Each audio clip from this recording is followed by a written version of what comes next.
اللہ عز و جل نے قرآن کریم میں فرمایا وَمِنْ آيَاتِهِ اللَّيْلُ وَالنَّهَارُ وَالشَّمْسُ وَالْقَمَرُ لَا تَسْجُدُوا لِلشَّمْسِ وَلَا لِلْقَمَرِ وَاسْجُدُوا لِلَّهِ الَّذِي خَلَقَهُنَّ إِن كُنتُمْ إِيَّاهُ تَعْبُدُونَ۔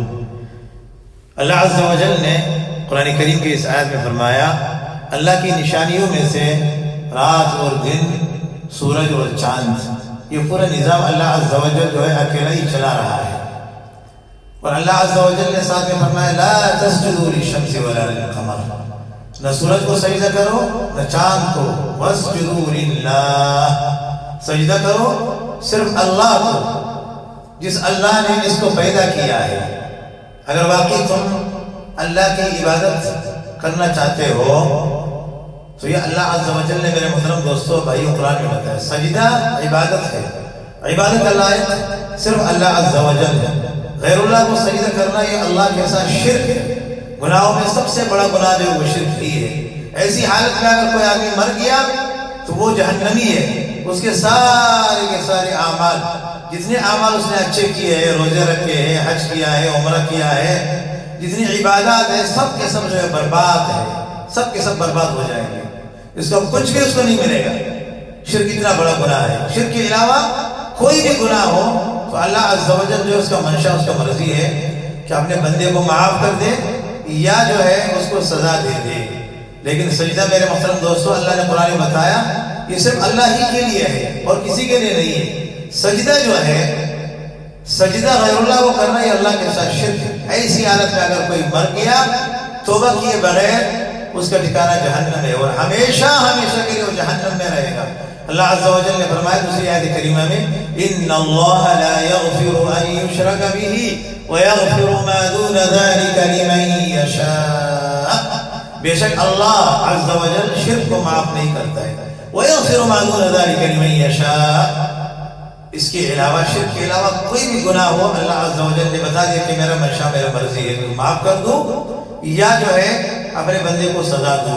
تو شرک کی معافی نہیں ہوتی ہے میرے محترم دوستو، ابھی سے توبہ کرنا چاہیے۔ یہ بدبخت لوگ جو اس ویڈیو کے اندر ہے، یہ ایک مولوی کو جو ہے وہ سجدہ کر رہا ہے، اس کا پیر ہوگا، یہ مرید ہے، اس کو سجدہ کر رہا ہے، آپ خود دیکھو اس کو، تو یہ بدبخت ہے، بدنصیب لوگ ہیں، یہ اس گناہ میں مبتلا ہے، اس کو یہ ثواب سمجھ کے کرتے ہیں، تعظیم کرتے ہیں، یہ حرام اور ناجائز ہے۔ اس سے بچنا ہر مسلمان کے لیے ضروری ہے۔ ہر مسلمان کو چاہیے کہ وہ توحید سیکھے اور شرک سے اپنے آپ کو بچائے، شرک کی قباحت جو ہے وہ پہچان لے تاکہ شرک سے وہ بچ جائے۔ ہر حالت میں اس کا آخرت بچے گا، جنت کو نصیب ہوگی۔ اللہ کے رسول صلی اللہ علیہ وسلم نے یہی بتایا ہے کہ اللہ کا حق اپنے بندوں کے اوپر یہی ہے کہ بندے اللہ کی عبادت کرے، اللہ کے ساتھ شرک نہ کرے۔ جس بندے نے اللہ کے ساتھ شرک نہیں کیا وہ جنتی ہے اور جس نے اللہ کے ساتھ شرک کیا وہ جہنمی ہے۔ حضرت جابر رضی اللہ عنہ سے روایت ہے، صحیح مسلم میں حدیث ہے، عن جابر رضی اللہ عنہ قال قال رسول اللہ صلی اللہ علیہ وسلم من لقي الله لا يشرك به شيئا دخل الجنة ومن لقيه يشرك به شيئا دخل النار، رواه مسلم۔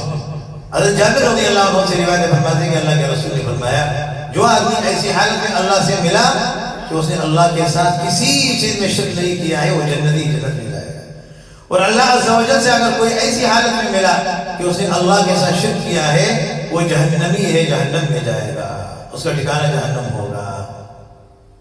اللہ سبحانہ و تعالی ہم سب کو توحید سیکھنے اور سمجھنے کی توفیق دے اور شرک سے بچائے اور شرک کی قباحت جو ہے وہ ہمارے دلوں میں ڈال دے کہ شرک سے ہمیں نفرت ہو، دلی نفرت اور شرک سے اور توحید سے محبت ہو۔